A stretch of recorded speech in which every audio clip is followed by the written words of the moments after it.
Please rise for the prayer to be led by the Honorable Yunida Pilaudenyo, to be followed by the singing of the Philippine National Anthem and the hymno sa Norte Hanon. Please rise.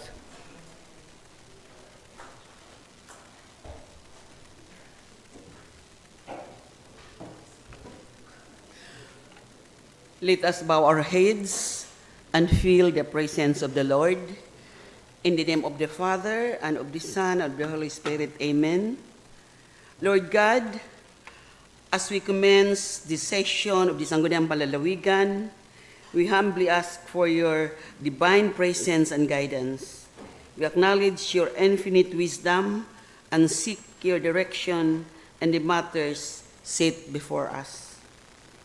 Grant us the courage to pursue justice, uphold truth, and promote the common good. May our discussion be characterized by respect, patience, and humility as we engage in fruitful dialogue. Help us to discern the needs of our province and envision a brighter future for our people. Bless us with unity and cooperation, that we may work harmoniously towards the betterment of our society. We offer these legislative proceedings to you, trusting in your unfailing love. In your holy name we pray. Amen. In the name of the Father, and of the Son, and of the Holy Spirit. Amen. Mga kababayan, ang pambansang awit ng Pilipinas. Kayang mag-ibig, pero sa sinangalan, alam ng puso, sa titik mo'y bumay. Lupang hihirang, kuya ka ng mag-ibig, sa manlulupin, di ka masisingil, sa nagatang tutok sa simulan, sa langit mong pagaw, ay hinatang tula, tawin sa pagkayang minamahal. Ang isang lang matawad mo'y tagumpay na nag-iindig, ang ituwin at araw niya kailan pa may di magdidinig. Luman ang araw na warapit pagsinta, buhay langit sa piling mo. Ang ligaya ng pagkay mga aking, ang mamatay ng dahil sa'yo.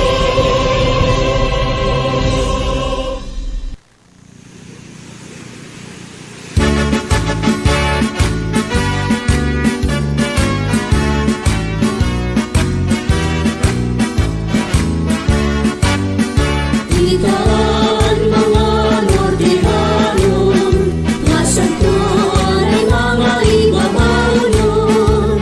Tugog kita simpaglaong, saan ka ng Diyos gahong. Pagsalayo, pagmuruto kita, kabubuasun ka tanta. Kamay, iro'y mataong laro, sa kabulong, diri magpadahon. Mga tuwin kita ni sumuroy, kung sa'yo nga tunangan iroy. Natuo kita sa kagawasan, kung hingyaman ka usgagay. Pagsarayo, pagmuruto kita, kabubuasun ka tanta. Kamay iro'y pagkauganon, sa kahulog diri magpadahon. Kamay iro'y pagkauganon, sa kahulog diri magpadahon. Kamay iro'y pagkauganon, sa kahulog diri magpadahon.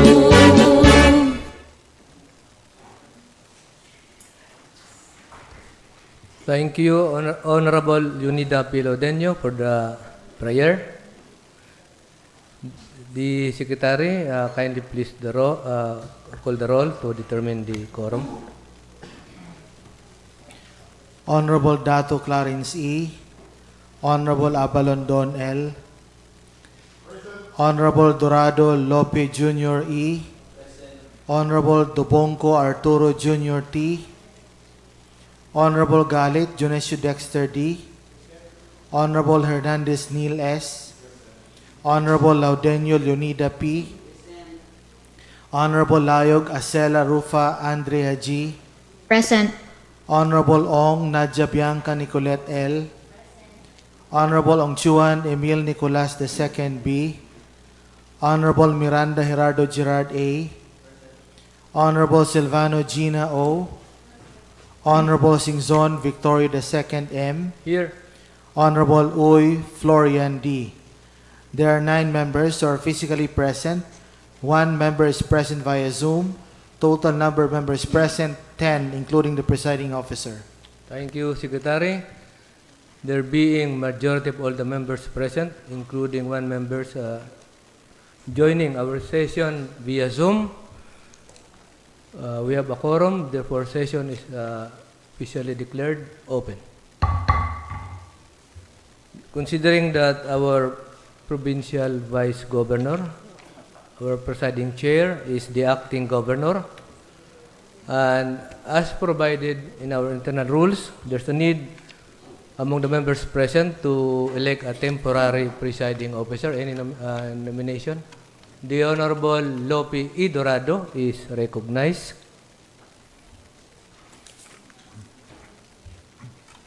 Thank you, Mr. Presiding Officer.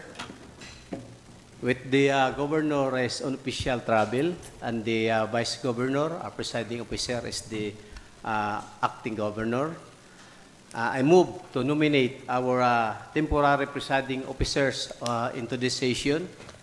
And I move in the persons of our Majority Floor Leader, the Honorable Victorio M. Singson II, is nominated to be our today's presiding officer, Mr. Chair. There's a motion, duly seconded, no objection. Therefore, this presentation will temporarily preside this afternoon session. Thank you, Mr. Chair. Following my election as the temporary presiding officer, the Honorable Don Abalon will take over as the majority floor leader. The Honorable Don Abalon is recognized. Thank you, Mr. Chair. But the word takeover seems to be somehow... Sorry for the wrong choice of word. The Honorable Abalon will now act as the majority floor leader. That would be more appropriate, Mr. Chair. Yes, I stand to be corrected. It is my honor to assume as the temporary majority floor leader in view of the election of the majority floor leader as the temporary presiding officer. And before we proceed, Mr. Chair, with the items in the agenda, please allow me to request for the recognition of the guests of Board Member Gina Silvano, who are present in the gallery now. Carl Orpisa, the founding chairman of the One LGBTQ+, and Rosie Capalis, president of St. Anthony Farmers Association. Yes, the aforementioned guests, especially by the chairperson of the Committee on People's Organization, Non-Government Organization, and People's Cooperative, and of course, with this, together with the members of this august body, is hereby acknowledged and welcome in this today's afternoon session. Thank you, Mr. Chair. The next item in the agenda is the consideration of the journals of 09 March 2026 and 19 March 2026 regular sessions. And since I understand that each and every one of us had already received copies, I presume that we have already gone through with the journals. I move to dispense with the reading and move for the approval of the journals of March 9 and March 19 regular sessions. There's a motion to dispense with the reading of the two journals of proceedings dated March 9, 2026 and March 19, 2026, all are regular session, considered it as read and incorporated into the records of this Sangguniang Panlalawigan session, and considered it subsequently considered is approved and adopted by the Sangguniang Panlalawigan. Thank you, Mr. Chair. The next item is the first reading and referral to committees of proposed ordinances and resolutions, measures, communications, petitions, and memorandum. I will request, Mr. Chair, the Secretariat be directed to read the items for first reading and for referral to appropriate committees. Yes, the Secretary kindly read two items for referral to the appropriate committee under item number 7. Application for accreditation of Abaton Farmers Association, Barangay Abaton, Lauang, Northern Samar. The application for accreditation of Abaton Farmers Association of Barangay Abaton, Lauang, Northern Samar is hereby referred to the People's Organization, non-government organizations, and cooperatives. Proposed resolution sponsored by the Honorable Victorio M. Singson entitled, A Resolution Commending Mr. Joshua D. Cadiz of Catarman, Northern Samar, and granting him the amount of 45,000 pesos as incentive from the provincial government of Northern Samar for placing second in the December 2025 Radiologic Technologists Licensure Examination. The resolution for commendation, as read by the Secretary, is hereby referred to the Special Committee on Awards and Recognition. The Majority Floor Leader. Thank you, Mr. Chair. The next item in the agenda are the committee reports. And with that, may we request for the recognition of the Honorable Board Member Lope Dorado, Vice Chairperson of the Special Committee on Awards and Recognition, to deliver the committee reports on two items. The Honorable Lope Dorado is hereby recognized. Thank you, Mr. Chair. Thank you, Majority Floor Leader. In behalf of the Committee on Awards and Recognition, as I am authorized by the Chair, I have the honor to report two consolidated committee report on proposed resolution of commendation sponsored by the Honorable Gina O. Silvano and Honorable Florian D. Uy. With the permission of the Honorable Chair, I would like to read the two proposed resolution of commendation, our findings, observation, and recommendations. Mr. Chair. Yes, you may proceed. Thank you, Mr. Chair. The Special Committee on Awards and Recognition, Committee Report, Subject, Consolidated Committee Report on two proposed resolutions of commendation prepared to the Special Committee on Awards and Recognition as follows. A. Proposed resolution sponsored by Honorable Gina O. Silvano entitled, A Resolution Commending Dr. Angela Atencio Arma of Pambuhan, Northern Samar, and granting her the amount of 20,000 pesos as incentive from the provincial government of Northern Samar for placing 10th in the March 2026 Physicians Licensure Examination. Letter B, the proposed resolution is sponsored by Honorable Florian D. Uy, entitled, A Resolution Commending Dr. Jamaica D. Salorio of Catarman, Northern Samar, a provincial government of Northern Samar Medical Scholarship Program, PGNS-MSP, recipient for successfully passing the March 2026 Physician Licensure Examination. Findings and observations. The proponents of the subject proposed resolutions had already submitted to the committee the necessary requirements that would warrant the conferment of resolutions of commendation to the respective recipients. Letter A, a copy of the list of top-notchers and list of passers of the March 2026 physician licensure examination secured from the official website of the Professional Regulation Commission.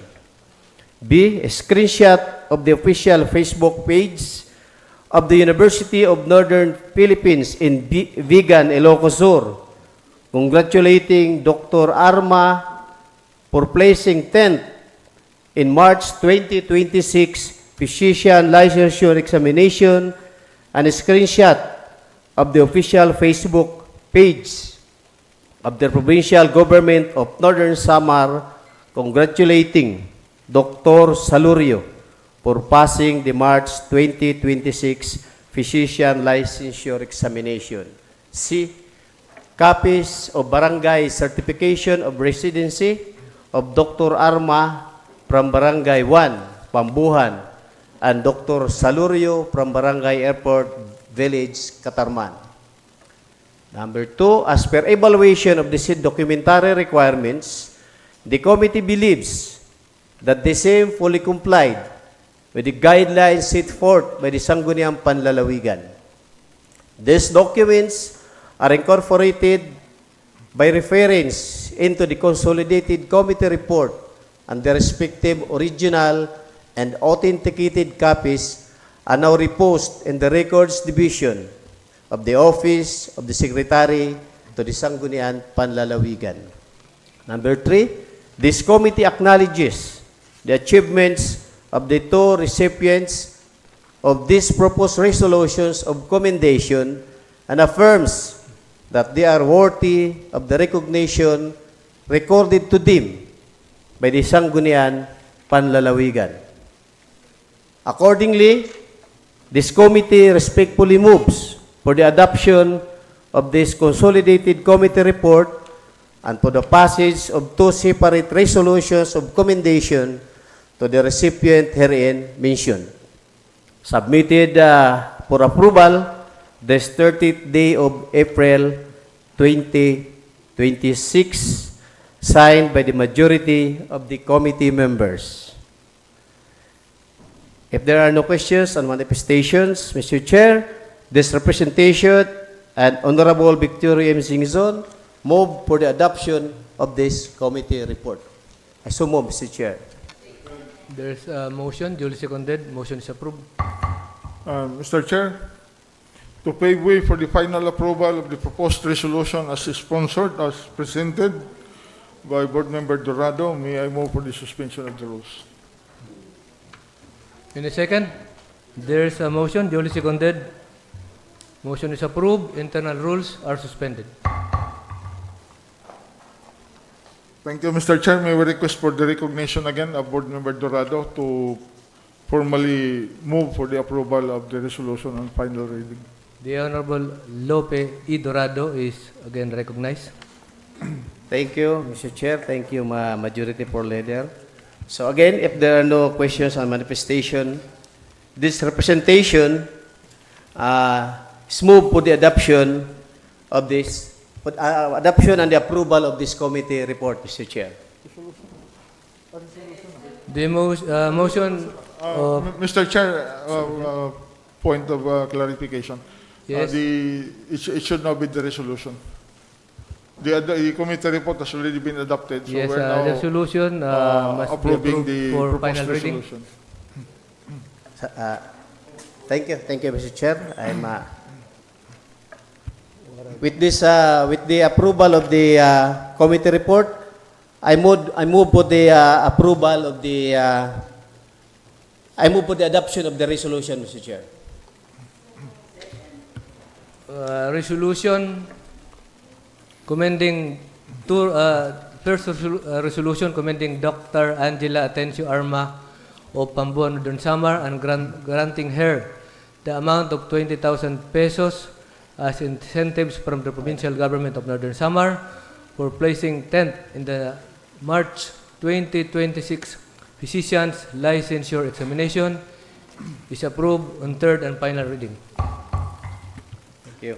Thank you, Mr. Chair. Thank you, And Mr. Chair. And another resolution commending Dr. Jamaica D. Celorio of Catarman, Northern Samar, a provincial government of Northern Samar Medical Scholarship Program, PGNS MSP, recipient for successfully passing the March 2026 Physicians Licensure Examination is hereby approved on third and final reading.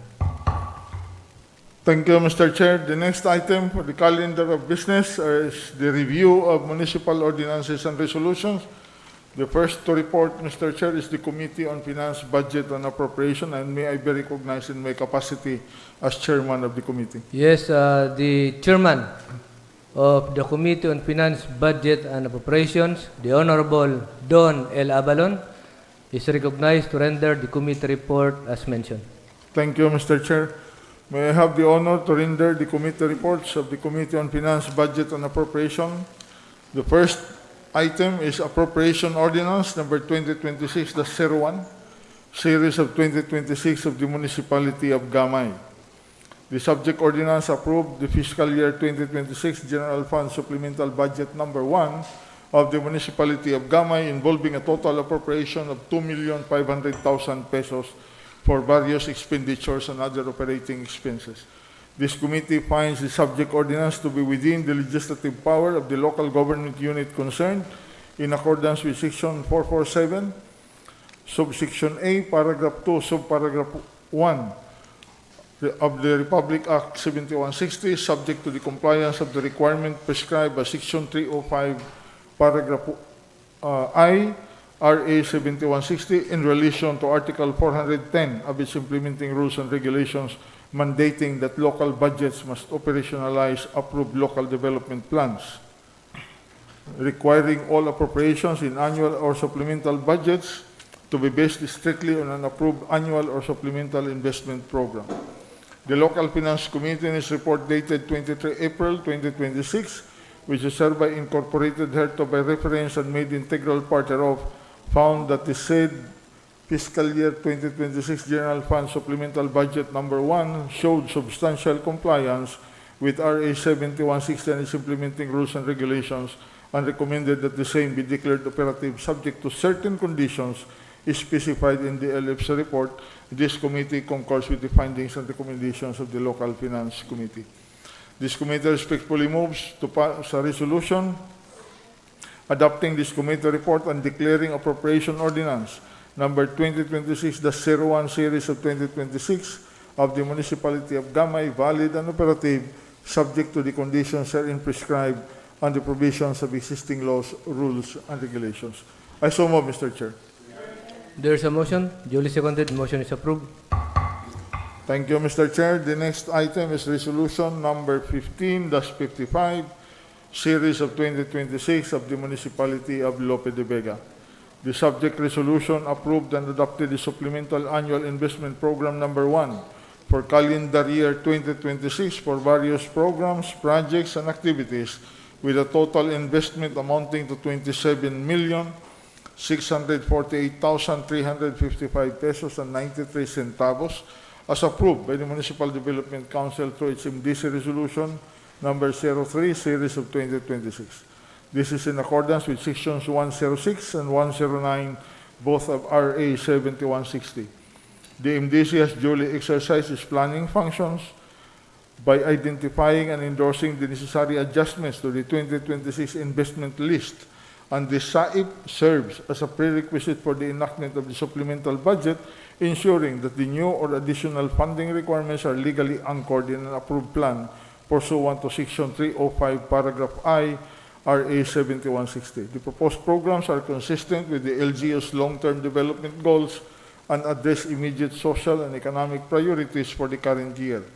The local government unit concerned, however, is enjoined to ensure the provision and/or availability of appropriate funds to carry out the approved development plan. In view of the foregoing, this committee most respectfully moves for the adoption of this committee report and to pass a resolution declaring resolution number 15-55 series of 2026 of the Municipality of Lope de Vega valid and operative, subject to the conditions herein prescribed and those prescribed by existing laws, rules, and regulations. I so move, Mr. Chair. Motions duly seconded. Motion is approved. Mr. Chair, before I make the necessary motion for the suspension of the rules to pay for the immediate approvals, may I continue with the rendition of committee reports of the Committee on Housing, Land Use and Zoning, as well as the Committee on Laws, Justice, Human Rights and Public Accountability, of which this representation also serves as the chairperson. Yes, the chairman of the Committee on Housing, Land Use and Zoning, Committee on Laws, Justice, Human Rights and Public Accountability. You may proceed with your committee report, Honorable Abalon. Thank you, Mr. Chair. The next item is for the Committee on Housing, Land Use and Zoning, is the Department of Human Settlements and Urban Development endorsement of the final draft of the Comprehensive Land Use Plan and Zoning Ordinance of the Municipality of Rosario for the planning period 2024 to 2036. The local government unit has the authority to prepare its Comprehensive Land Use Plan, or CLUP, pursuant to Section 20, Paragraph C of RA 7160 in relation to Executive Order Number 72, Series of 1993.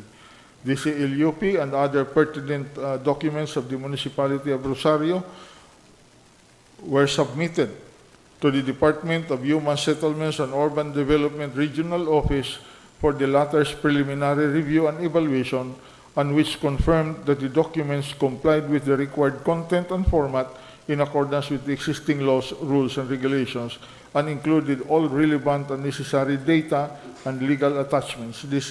There is a need, however, for further technical review and evaluation by the Provincial Land Use Committee, hence the necessity of referring this matter thereto. Accordingly, this committee respectfully moves for the adoption of this committee report and to pass a resolution referring and endorsing the final draft of the Comprehensive Land Use Plan and Zoning Ordinance of the Municipality of Rosario for the planning period 2024 to 2036 to the Provincial Land Use Committee for further technical review. I so move, Mr. Chair. There's a motion duly seconded. Motion is approved. Thank you, Mr. Chair. The next item is Municipal Ordinance Number 2026-03-313 of the Municipality of Palapag. Pursuant to Section 20 RA 7160, empowers a municipality to reclassify agricultural lands and provide for the manner of their utilization or disposition subject to certain conditions, among which are, number 1, public hearings shall be conducted prior to the enactment of the ordinance. Number 2, the land ceases to be economically feasible and sound for agricultural purposes as determined by the Department of Agriculture. Or number 3, where the land shall have substantially greater economic value for residential, commercial, or industrial purposes as determined by the Sangguniang Bayan concerned. A public hearing was conducted on 19 March 2026 as certified by the Secretary to the Sangguniang Bayan. However, there is no certification from the Department of Agriculture that the land ceased to be economically feasible, or in the alternative, a determination by the Sangguniang Bayan that the land shall have substantially greater economic value for residential, commercial, or industrial purposes, as what the Sangguniang Bayan determined was that the land is suitable for such purposes, which is not what the law requires. This committee takes note of the issuances of the Department of Agriculture, specifically Department Circular Number 1, Series of 2026, dated January 5, 2026, as amended by Department Circular Number 11, Series of 2026, dated March 3, 2026, which imposes a temporary moratorium on the acceptance and processing of application for the Department of Agriculture certification on land use reclassification. It is worthy to mention that the subject ordinance differentiated the reclassification from conversion, the latter being within the authority of the Department of Agrarian Reform pursuant to RA 6657 and DAR Administrative Order Number 1, Series of 2002, dated February 28, 2002. Further, the ordinance must show its compliance to the ceiling of reclassification prescribed in Section 20 RA 7160. This committee believes that in the absence of compliance with certain statutory requirements, the subject ordinance cannot be given efficacy. In view of the foregoing, this committee respectfully moves for the adoption of this committee report and to pass a resolution remanding municipal ordinance number 2026-03-313 of the municipality of Palapag for compliance with certain statutory requirements. I so move, Mr. Chair. There is a motion, duly seconded. Motion is approved. Thank you, Mr. Chair. Now for the Committee on Laws, Justice, Human Rights, and Public Accountability on Municipal Ordinance Number 13, Series of 2026 of the Municipality of San Roque. The subject ordinance institutionalizes a localized and participatory framework for monitoring barangay-level development projects through the creation of barangay project monitoring committees and the strengthening of the local project monitoring committee within the municipality. The enactment of this ordinance is anchored on RA 7160, particularly Section 16 and Section 447, Subsection A, Paragraph 1, and is further supported by DILG Memorandum Circular Number 2004-78, thereby reinforcing the authority of the municipality to establish mechanisms that promote transparency, accountability, and participatory governance. The ordinance outlines the structure and functions of the BPMCs, establishes reporting and coordination mechanisms, and promote community participation in project monitoring. While the municipality can only exercise supervision over the barangays, the subject ordinance still falls within the ambit of supervisory functions to ensure compliance by the barangay of existing laws, rules, and regulations related to local project monitoring as established by DILG Memorandum Circular 2004-78. It also provides for funding, capacity building, and incentives to support the effective and sustainable implementation of the monitoring system. Accordingly, this committee respectfully moves for the adoption of this committee report and to pass resolution declaring Municipal Ordinance Number 13, Series of 2026 of the Municipality of San Roque valid and operative subject to the conditions herein prescribed and those prescribed by existing laws, rules, and regulations. I so move, Mr. Chair. There is a motion, duly seconded.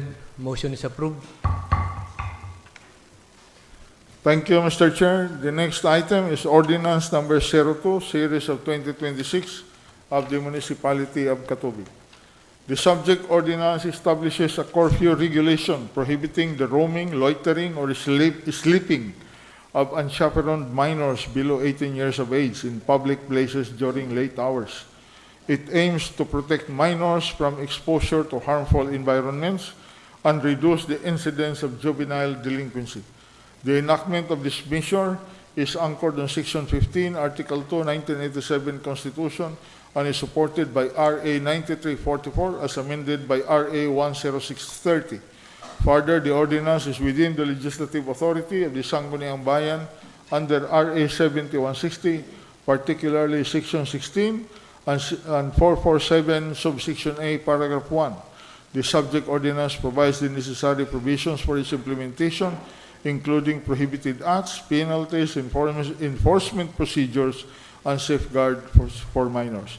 Accordingly, this committee respectfully moves for the adoption of this committee report and to pass a resolution declaring Ordinance Number 02, Series of 2026 of the Municipality of Catubig valid and operative, subject to the conditions herein prescribed and those prescribed by existing laws, rules, and regulations. I so move, Mr. Chair. Duly seconded. Motion is approved. Thank you, Mr. Chair. Now to pave way for the final approval of the resolutions mentioned, may I move for the suspension of the rules? Motions duly seconded. Internal rules are suspended. Thank you, Mr. Chair. And with the suspension of the rules, may I move for the final approval of a resolution declaring appropriation ordinance number 2026-01, series of 2026 of the Municipality of Gamay, valid and operative, subject to the conditions prescribed in the committee report and the provisions of existing laws, rules, and regulations. I so move, Mr. Chair. There is a motion to declare appropriation ordinance number 2026-01, series of 2026 of the Municipality of Gamay, Northern Samar, valid and operative, subject to some conditions, is approved on third and final reading. Thank you, Mr. Chair. May I move for the final approval of a proposed resolution declaring resolution number 15-55, series of 2026 of the Municipality of Lope de Vega, valid and operative, subject to the conditions prescribed in the committee report and those prescribed by existing laws, rules, and regulations. I so move, Mr. Chair. There is a motion to pass a resolution declaring resolution number 15-55, series of 2026 of the Municipality of Lope de Vega, Northern Samar, valid and operative, subject to some conditions, is approved on final reading. Thank you, Mr. Chair. May I move for the final approval of a resolution referring and endorsing the final draft of the Comprehensive Land Use Plan and Zoning Ordinances of the Municipality of Rosario for the planning period 2024 to 2036 to the Provincial Land Use Committee for further technical review. I so move, Mr. Chair. There is a motion duly seconded to pass a resolution referring and endorsing the final draft Comprehensive Land Use Plan, CLUP, and Zoning Ordinance of the Municipality of Rosario, Northern Samar for planning period 2024 to 2036 to the Provincial Land Use Committee, PLOC, for further technical review, is approved on third and final reading. Thank you, Mr. Chair. May I move for final approval of a resolution remanding Municipal Ordinance number 2026-03-313 of the Municipality of Palapag for compliance with certain statutory requirements. I so move, Mr. Chair. There is a motion to pass a resolution remanding the Municipal Ordinance number 2026-03-313 of the Municipality Palapag, Northern Samar for compliance with certain statutory requirements is approved on final reading. Thank you, Mr. Chair. May I move for the final approval of a resolution declaring Municipal Ordinance number 13, series of 2026 of the Municipality of San Roque valid and operative, subject to the conditions prescribed in the committee report and those prescribed by existing laws, rules, and regulations. I so move, Mr. Chair. There is a motion to pass a resolution declaring Municipal Ordinance number 13, series of 2026 of the Municipality of San Roque, Northern Samar, valid and operative, subject to some conditions, is approved on final reading. Thank you, Mr. Chair. May I move for the final approval of a resolution declaring Ordinance number 02, series of 2026 of the Municipality of Catubig valid and operative, subject to the conditions herein prescribed in the committee report and those prescribed by existing laws, rules, and regulations. I so move, Mr. Chair. There's a motion to pass a resolution declaring Ordinance number 02, series of 2026 of the Municipality of Catubig, Northern Samar, valid and operative, subject to some conditions, is approved on third and final reading. Thank you, Mr. Chair. And the next item, Mr. Chair, may we request for the recognition of the Honorable Board Member Leonida Laudinio for the committee reports of the Committee on Agriculture and Food Security. Thank you, Honorable Donel Abalon. The Honorable Leonida P. Laudenio, Chairperson, Committee on Agriculture and Food Security, is recognized.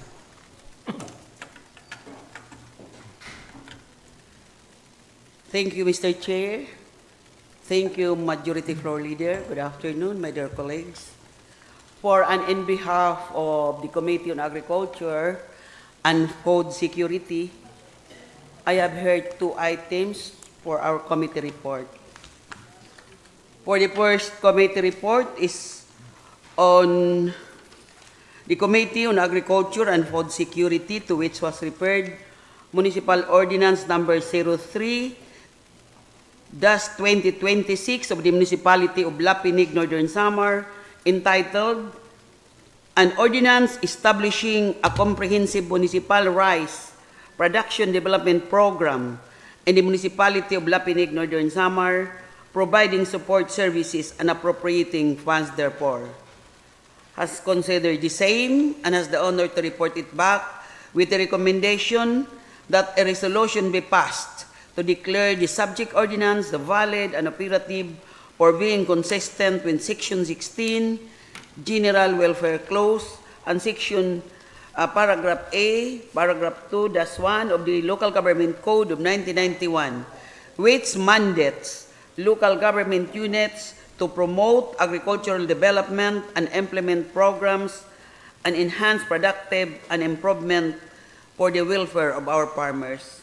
Submitted for resolution this 30th day of April 2026 here in Katarman, Northern Samar, signed by this representation as committee chair, signed by Honorable Dionisio Dexter D. Galit, Vice Chairman, signed Honorable Lope Dorado, Member, and signed Honorable Gina Ong Silvano, Member.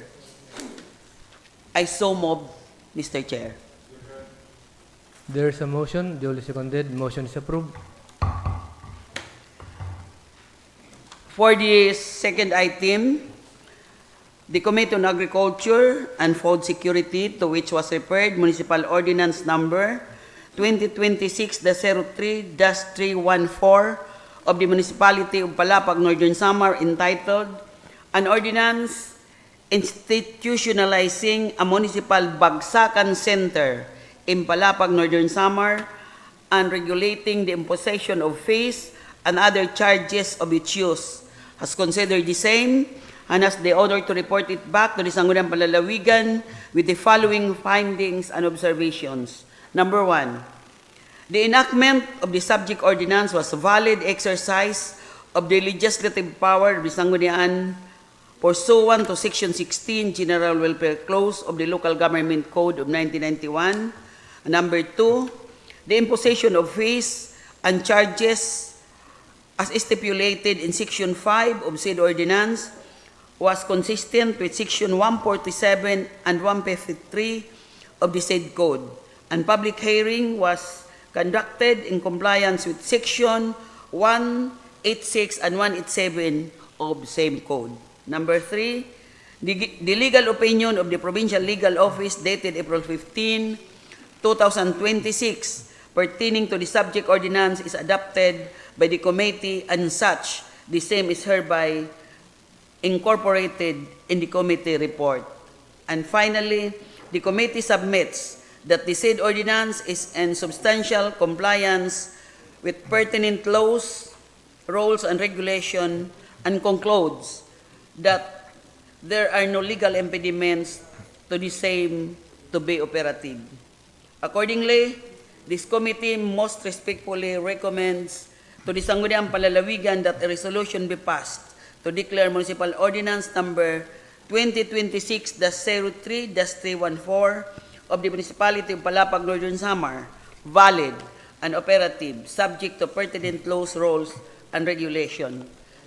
Again, this is submitted for resolution this 30th day of April 2026 here in Katarman, Northern Samar, signed by this representation as committee chair, signed Honorable Dexter Galit, Vice Chair, signed Honorable Lope Dorado, Member, and signed Honorable Gina Ong Silvano, Member. If there are no manifestations... Mr. Chair, just point of inquiry. Yes, you may proceed. May we ask from the committee chair what is the concept of the Bagsakan Center? Okay. The concept of Anong ibabagsak? Okay. The concept of the Bagsakan Center of Palapag, Northern Samar is intended for the farmers and other businessmen. But for the farmers, there will be parang free of charge for farmers and fisher folks nga ito digdi pagod sira nga mga farmer nga san fisher folks. But for businessmen, it, taxes will be imposed depending sa kada mo kung pira ka kilo. Anyway, it is stipulated in the ordinance. Did the ordinance how did the ordinance distinguish the businessman from the farmers? Is there any legal definition in the ordinance as to when one person can be classified as businessman, when can a person be considered as a farmer? For example, if a person is farming at the same time and at the same time engaged in buying and selling agricultural products, how will he be classified? The Honorable Leonida Pilodenyo may respond. Thank you, Mr. Chair. As I said a while ago, there is a number of kilos. For example, a farmer, he has only small product from How is small, Mr. Chair? below 5 kilos below, it is a free of charge. But if it is more than, mayroon na charge So sila. the distinguishing feature here, Mr. Chair, is not actually the nature of the person, whether businessman or farmer, but the quantity or the volume of the products that are delivered to the Bagsakan Center. Is the manifestation of Honorable Leonida Pilodenyo is incorporated in the ordinance, in yes. the sections of the ordinance? Yes. And what section? Hindi ko na mamimemorya ba tayo abrid binance. Nandito yan. So, as I said a while ago, it does not mean that in number of kilos, because in a certain locality, makikita naman nila kung sino talaga, ang businessman, kung sino ang mga farmer. I am very much concerned because we have people who are farmers and at the same time engaging in buying and selling agricultural products. And how are they going to be classified? Will they be classified as businessmen or will they be classified as farmers? Okay. And Yes, how are we going to kindly distinguish? clarify the members of How this are we body. going to distinguish now the product? For example, Mr. Chair, for example, I am producing a certain agricultural product. For example, gabi. And at the same time, I buy and sell gabi from other farmers. And then I delivered a certain volume of gabi to the Bagsakan Center. Are they going to distinguish whether that gabi is purchased by me or produced by me? And how are they going to identify that? Because I am very much concerned with the Equal Protection Clause, Mr. Chair. There might be some discrimination during the implementation. Okay, thank you, Mr. Chair. For those... There would have been no question if it's totally free for everyone or it's totally taxed for everyone. But when the moment you exempt one sector from the other, there is no clear delineation anymore of whether that particular person belong to one group or to the other group. The Honorable Ladenio, kindly please enlighten the members of this Okay. body. In the ordinance, they said that a trader, which we consider that the one collecting some farmer's product could be considered as a trader, and the wholesaler. A trader is a person engaged in commercial transaction within the Bagsakan Center.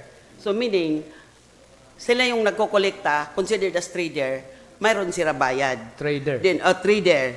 Then a wholesaler again, the sale of a wholesaler is the sale of goods in bulk quantities intended to resell entities other than the end user. So the yung marginalized farmer, as I said a while ago,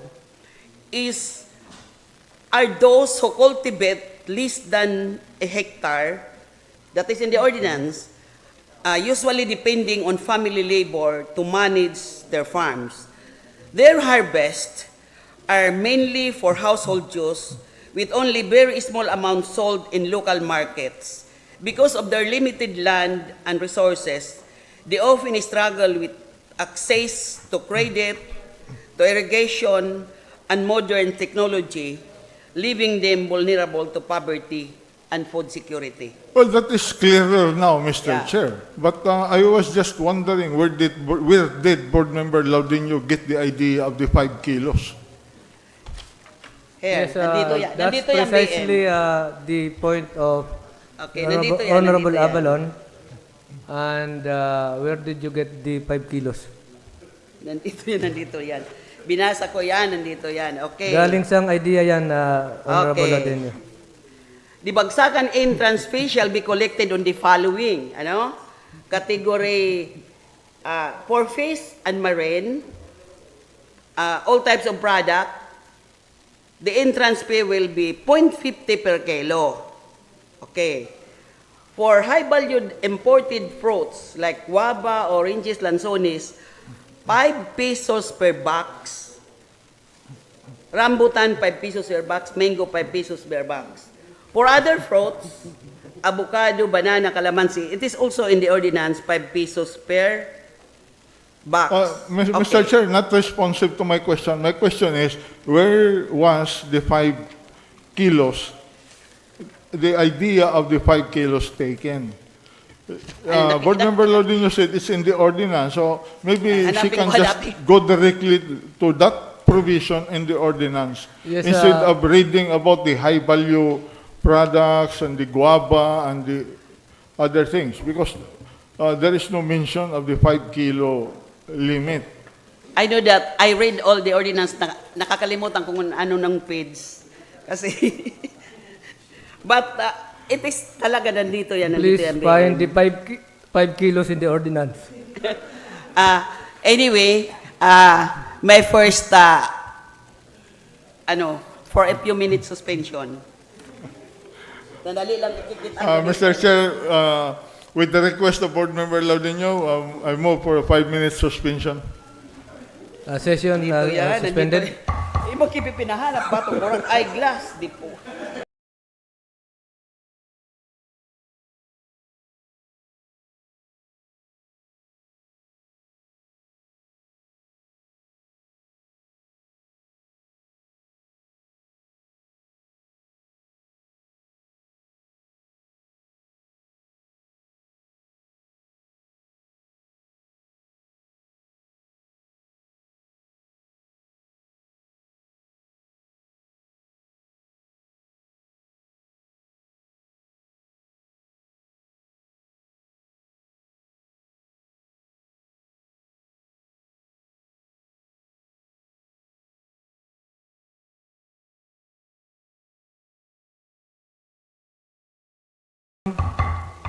Okay, sabi dito na The entrance. Honorable Ladenio is not yet recognized by the chair. Okay, thank you.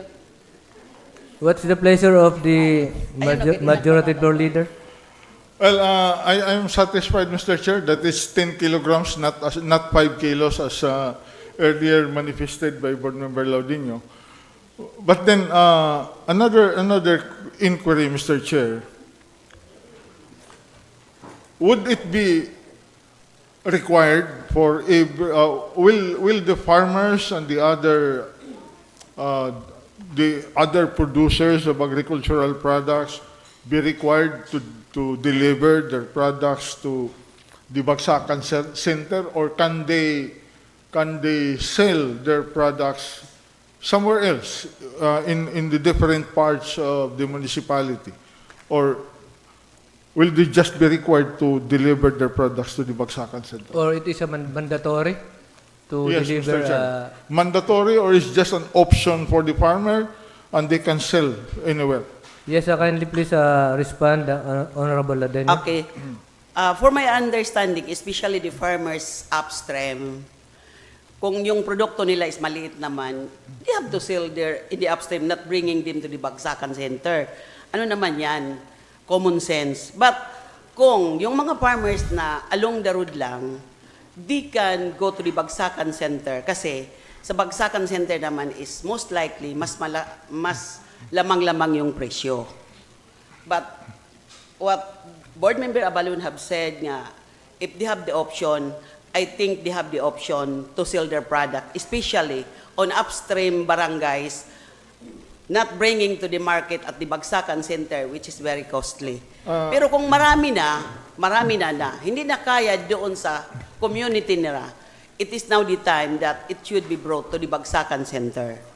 Mr. Chair, it is not just a question of common sense. It is a question of what the ordinance provides. Yes, the, It may be sound in the common sense or something else. What we are after here is what the ordinance provides. yes, is there a Actually, provision in the ordinance finding or guiding the members of the August body that indeed the farm produce is optional for the farmers to bring it it out on the Bagsakan Center, or can he just sell it elsewhere? Okay, this Bagsakan Or Center, pag may violation, liable ba siya pag hindi niya dinala doon sa Bagsakan Center? this Bagsakan Center, The question is, meron bang specific provisions as manifested by Honorable Abalon in the ordinance? Or wala baka naman. gusto mo Ang tanong, Mr. Chair, ganito lang kasimple. Mayroon bang Pwede- nakalagay sa ordinance na kailangan dalhin yung produkto sa Bagsakan Center or wala? Wala Yes. naman. Wala naman, but then, mayroon dito penalties. Any person or trader or supplier, wholesaler, retailer, or consumer who willfully violates any provision of this ordinance shall be subject to the following. First offense, issuance of a written warning reprimanding by the Municipal Bagsakan Center Management stating that the nature of the violation is advising corrective action. For the second offense, fine of 1,500 pesos, and the third is 2,005. Meaning, kung yung mga trader ay hindi mag-follow sa management ng Bagsakan Center, they will be penalized. But the ordinance, hindi sinabi doon na mandatory yung pag-market ng mga product nila. So, do you mean silent yung ordinance? Walang ano dito. So with that, Mr. Chair, my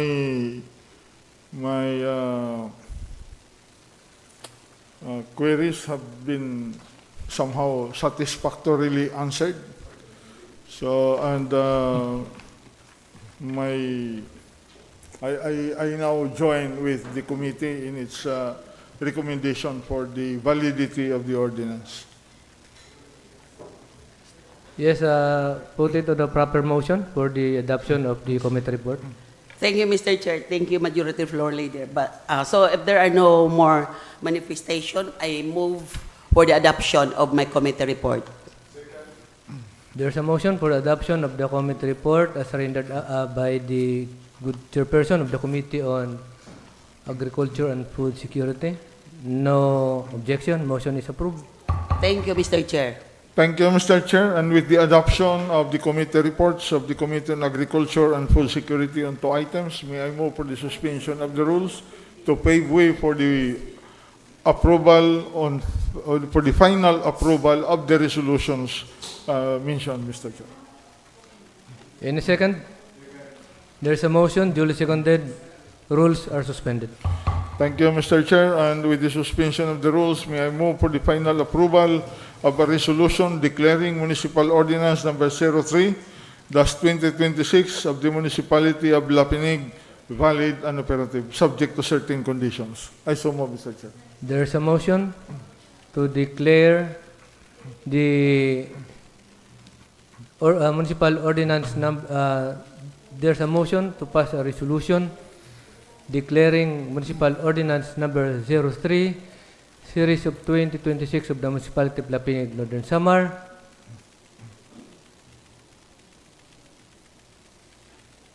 valid and operative for being consistent with the provisions of the local government code is approved on third and final reading.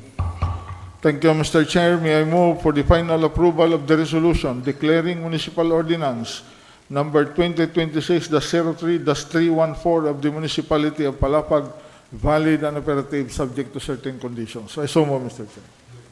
There is a motion duly seconded to pass a resolution declaring municipal ordinance number 2026-03-314 of the municipality Palapag, Northern Samar valid and operative subject to some pertinent laws, rules, and regulations.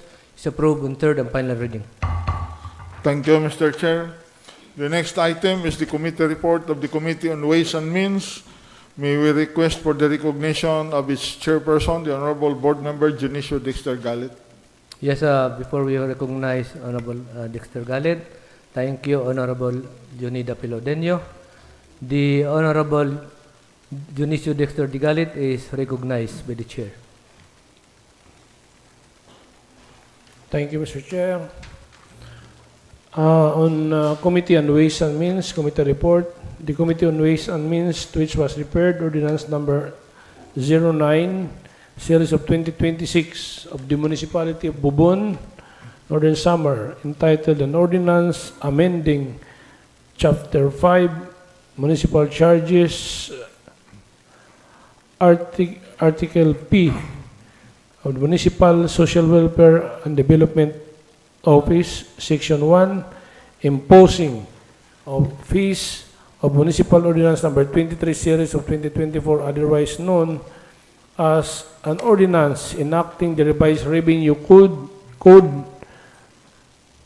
of the Municipality of Bubon, Northern Samar by exempting the issuance of senior citizen identification card from any fees and providing that the same shall be issued free of charge. Has considered the same and has the honor to report it back to this Sangguniang Panlalawigan with the recommendation that the resolution be passed to declare the subject ordinance valid and operative, considering that the enactment of the same is consistent with Section 16 or the General Welfare Clause of the Local Government Code of 1991, granting identification cards to senior citizens free of charge and consistent with Republic Act 7432 as amended by Republic Act 9257 and 994, otherwise known as the Senior Citizen Act of the Philippines, which mandates that senior citizens shall be issued official identification cards free of charge to enable them to fully avail the benefits, privileges, and incentives granted under the law. Submitted for resolution this 30th day of April 2026, Northern Samar. Signed by this representation as chair of the committee, signed by Honorable Don L. Abalon, Vice Chairman, signed by Honorable Acela Ropa Andrea G. Layog, member, and signed by Honorable Victorio M. Singson II, member of the committee. I so move for the adoption of this committee report, Mr. Chairman.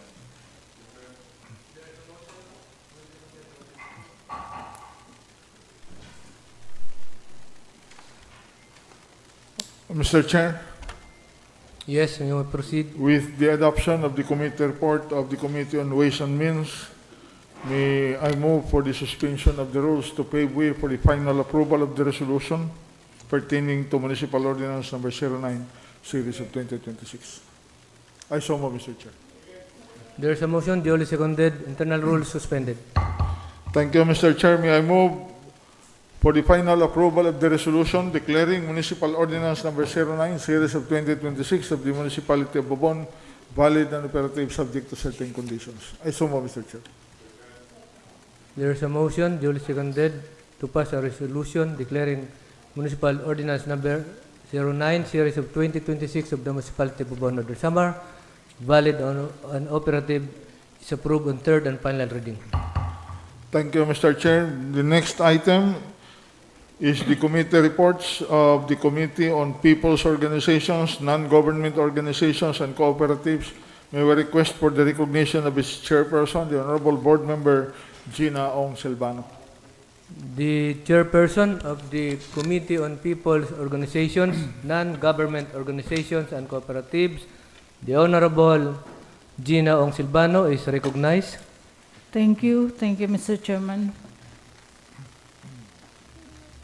For and on behalf of the Committee on People's Organizations, Non-Government Organizations, and Cooperatives, this representation would like to manifest to incorporate the submitted committee report on today's journal as it is submitted. So with that, the Committee on People's Organization, Non-Government Organizations, and Cooperative, to which was referred. Before you proceed, put it on a proper motion for the incorporation of the committee report. Mr. Chairman, for on behalf of the Committee on People's Organizations, Non-Government Organizations, and Cooperatives, I move that the committee report be incorporated on today's journal of today's session as it is submitted. I so move, Mr. Chairman.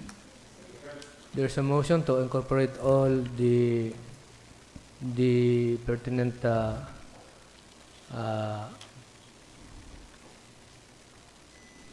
the committee report of the to be reported out by the chairperson of the Committee on People's Organization, Non-Government Organizations, and Cooperatives into the journals of today's regular session is approved. Thank you, Mr. Chairman. May I continue? Yes, you may proceed. The Committee on People's Organizations, Non-Government Organizations, and Cooperatives, to which was referred the application for accreditation of St. Anthony Farmers Association, or SAFA, at Barangay Bonifacio Lope de Vega, Northern Samar, and the application for accreditation of One LGBT Filipina Inc., Northern Samar Chapter, of Barangay 8, Poblacion, Pambuan, Northern Samar, that the committee, upon perusal and evaluation of the documents submitted to the Sangguniang Panlalawigan, the committee found that the application for accreditation of St. Anthony Farmers Association and One LGBT Filipina Inc., Northern Samar Chapter, found that the application for accreditation has pertinent attachments in compliance with Article 64-B of the IRR of the Local Government Code of 1991 and the Department of Interior and Local Government Memorandum Circular number 2025-060. Wherefore, premises considered, the committee respectfully recommends to the Sangguniang Panlalawigan that a resolution be passed to accredit St. Anthony Farmers Association of Barangay Bonifacio, Lope de Vega, Northern Samar, and One LGBT Filipina Inc., Northern Samar Chapter, of Barangay 8, Pambuan, Northern Samar, as a civil society organization or CSO in the province of Northern Samar. Submitted for resolution this 30th day of April 2026, Katarman, Northern Samar, signed by all of the members except for Honorable Asila Rufa Andrea Layog, who is present via Zoom. With that, Mr. Chairman, I move for its adoption. Thank you. There's a motion for adoption of the committee report. Motion is approved. Mr. Chair, before that, since Board Member Layog is in attendance via Zoom, may we ask her manifestation whether she's affixing her signature to the committee reports, since she was specifically mentioned by the chair of the committee Yes, that there was no signature of Board Member Layog on the committee reports. Yes, we can ask Honorable Layog through the chairperson of the committee. Thank you, Mr. Chair. Yes, I will be affixing my signature, the same as the other committee reports reported by Board Member Laudenio and Board Member Dexter Galit earlier. So, Thank you. what is the pleasure of the good chairperson of the Committee on People's Organization, Non-Government Organizations, and Cooperatives? With that, Mr. Chairman, thank you very much to Honorable Layog. With that, the signatories of all of the members in the final draft or submitted committee report. So, in other words, We are amenable.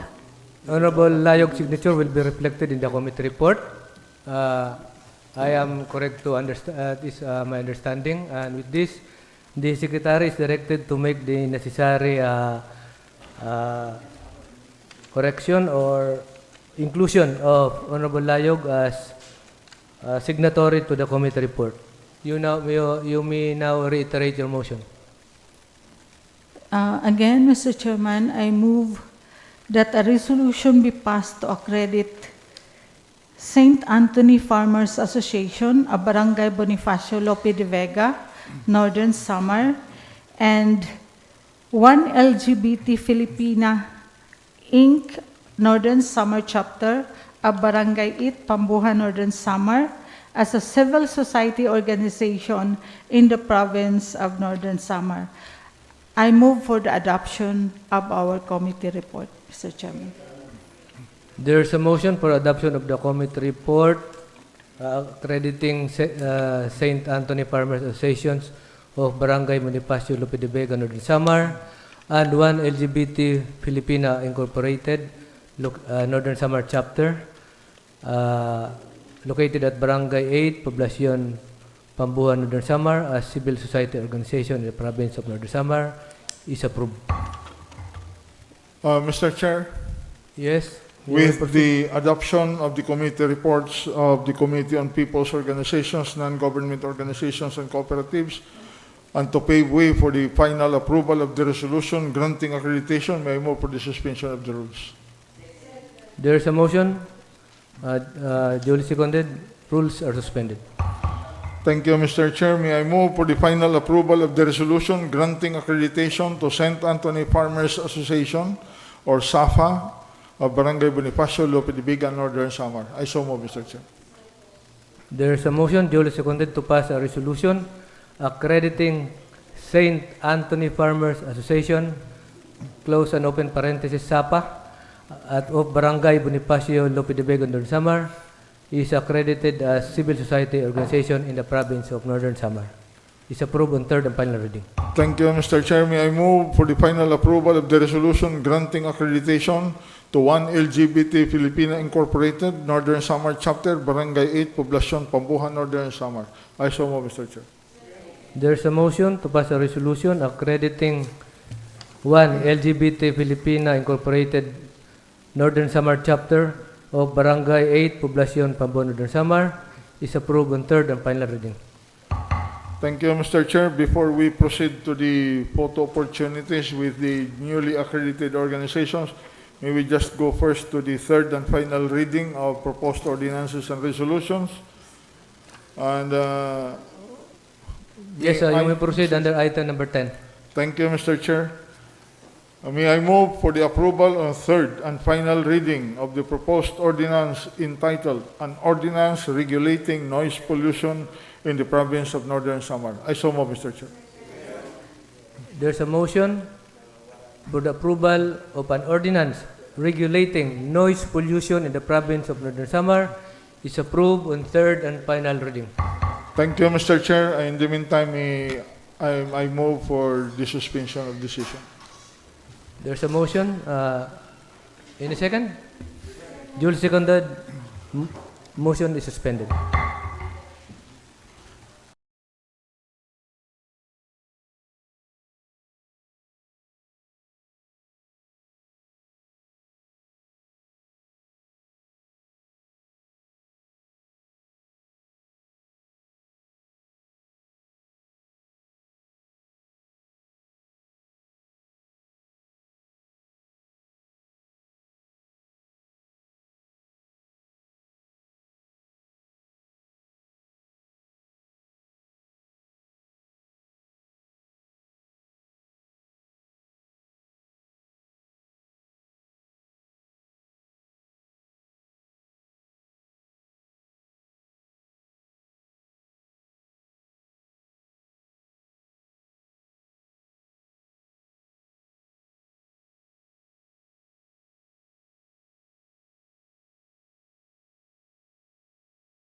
Session resume. Mr. Chair, Yes, the Honorable Don L. Abalon. on privilege and question hour, may I be allowed to deliver a short privilege speech? You may proceed if there is no objection. Thank you, Mr. Chair. Our presiding officer, distinguished colleagues, ladies and gentlemen, mga kababayan, magandang hapon po sa inyong lahat. Gandang hapon. Northern Samar thrives when our markets are open and competitive. However, a free market only works when the playing field is level. In the recent weeks, that playing field is under threat. I am talking about Northern Samar's local egg business. We must recognize that our local egg producers represent more than just small farms. They are part of a new high-potential economic sector designed to boost our agricultural output. While we welcome a free market, we must protect the integrity of these newly established players. This specific segment of market is under threat. The current price manipulation is not a healthy competition. It is a barrier to entry that threatens to dismantle a vibrant new industry before it can fully contribute to our provincial prosperity. In a free market, prices are dictated by supply and demand. But when a single entity drops prices by 22%, far below the sustainable margin for local farmers facing high fuel and feed costs, it creates a temporary monopoly. Once our local farms go out of business, the competition vanishes and prices will inevitably spike again. We must protect our local producers to ensure long-term market stability. Free trade doesn't mean a free-for-all for substandard goods. Our local producers across Northern Samar provide fresh, zoonotic-free eggs. In contrast, those entering our boundaries from other regions raise serious questions about consumer safety. A free market must be a safe market. Consumers deserve to know that cheap doesn't mean compromised. We are not here to dictate prices arbitrarily, but to ensure market transparency. We are calling on the Provincial Local Price Coordinating Council to exercise its mandate. We must take the following steps. For safety compliance, ensure that outside traders meet the same strict biosafety and freshness standards as our local farmers. For anti-predatory pricing measures, I call upon the Sangguniang Panlalawigan and the municipal governments across the province to pass legislative measures that will prevent dumping, the practice of selling goods at an artificially low price to drive out local competition. For support local initiative, we urge the Department of Agriculture, the local government units, and other pertinent agencies, including the Department of Trade and Industry, to move beyond monitoring and toward active enforcement of free trade standards. We believe in a market where the best product wins. But for that to happen, our local farmers must be protected from unfair manipulation and health risk imports. Let us ensure that the eggs on our tables are not just affordable, but are local, fresh, and produced with the integrity our province deserves. Maraming salamat po. And with that, Mr. Chair, may I move to task the Committee on Agriculture and Food Security to look into the matter that I have raised in my privilege speech. Thank you, Mr. Chair. Yes, the manifestation of Honorable Abalon under his privilege speech be referred to the Committee on Agriculture, Food and Security, chaired by the Honorable Ladenio, and be sure to familiarize the pertinent and applicable laws relative to the manifestations of Honorable Don Abalon. Thank you, Mr. Chair. I believe there is no other member who may avail of the privilege and question hour. So, and with that, we may move now, Mr. Chair, to other matters. May we request that the Secretary be directed to read the letter from the Honorable Acting Governor addressed to the Sangguniang Panlalawigan. Yes, kindly please read the letter certified as urgent coming from our acting governor, Attorney Clarence Idato, Secretary. Office of the Governor, April 29, 2026. The presiding officer and the members of the Sangguniang Panlalawigan, Province of Northern Samar. Dear presiding officer and the ladies and gentlemen of the Sangguniang, I hereby certify the urgency of passing an ordinance reverting savings from personal services CY 2026 to the general fund in the amount of 343,383 pesos and 24 centavos and reappropriating the same. Sources of funds, savings from personal services CY 2026, terminal leave claims, benefits, 10115-01-04-030, 343,383 pesos and 24 centavos. Total sources of funds, 343,383 pesos and 24 centavos.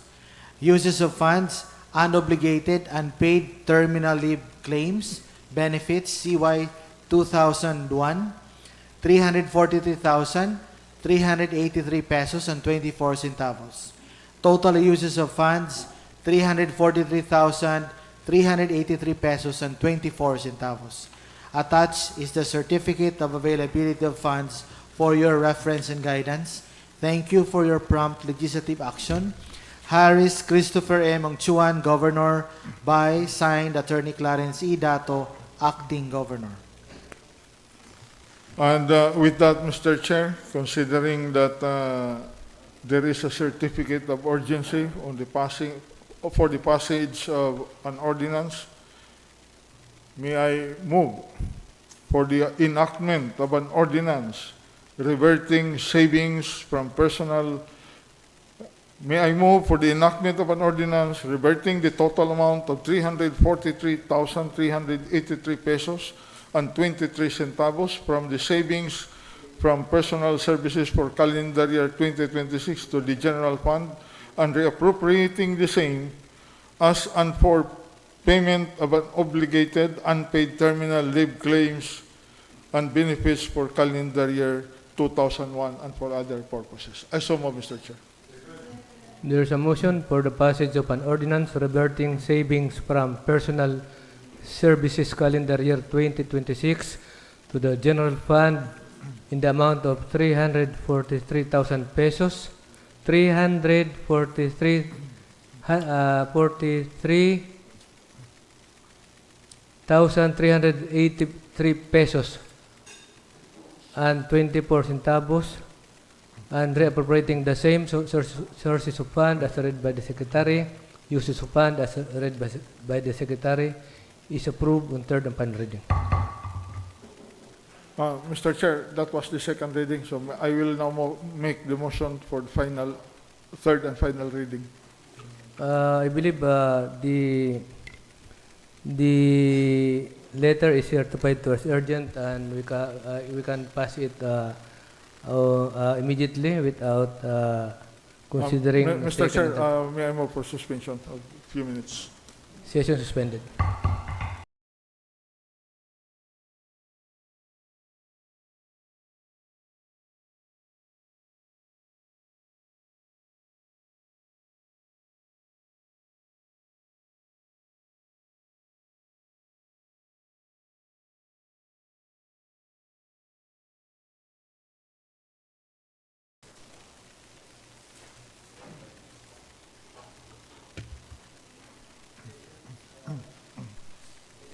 Session resume. Mr. Chair, Yes, Honorable Abalan. may I now move for the approval on third and final reading of the ordinance reverting of the ordinance reverting the total amount of 343,383 pesos and 24 centavos from the savings from personal services for calendar year 2026 to the general fund and reappropriating the same as and for payment for unobligated unpaid terminal leave claims and benefits for calendar year 2001, and for other purposes. I so move, Mr. Chair. There is a motion duly seconded. Ordinance as sponsored by the Honorable Abalon is approved on third and final reading. Thank you, Mr. Chair. We're now on the last part of the agenda, the referral of the municipal ordinances and resolutions endorsed to the Office of the Vice Governor and referred to the appropriate committees. May I move that the same be incorporated into the records of the journal of today's proceedings. I so move, Mr. Chair. There's a motion that all the items under item is letter B, municipal ordinances resolution endorsed the office of the Honorable Vice Governor Presiding Officer, and were referred to the appropriate committee, be incorporated into the records, considered it as read, and incorporated into the records in today's regular session. Motion is approved. Thank you, Mr. Chair. And with that, may I move for the adjournment of today's session until May 4, 2026 at 3 o'clock in the afternoon. For the information of everyone, there will be a committee hearing of the Committee on Energy at 1 o'clock. Yes, we will be having a committee hearing sponsored by the Committee on Energy and Public Utilities at 1 o'clock in the afternoon, May 4. Or all members are encouraged to, members of the Sugos body are encouraged to attend, not only the members of the committee, on that public hearing.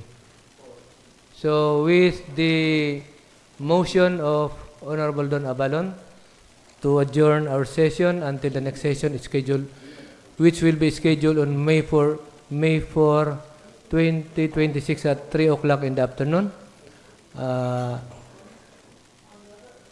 Hearing no objection, motion is approved see you until the next regular session. Thank you, Mr. Chair.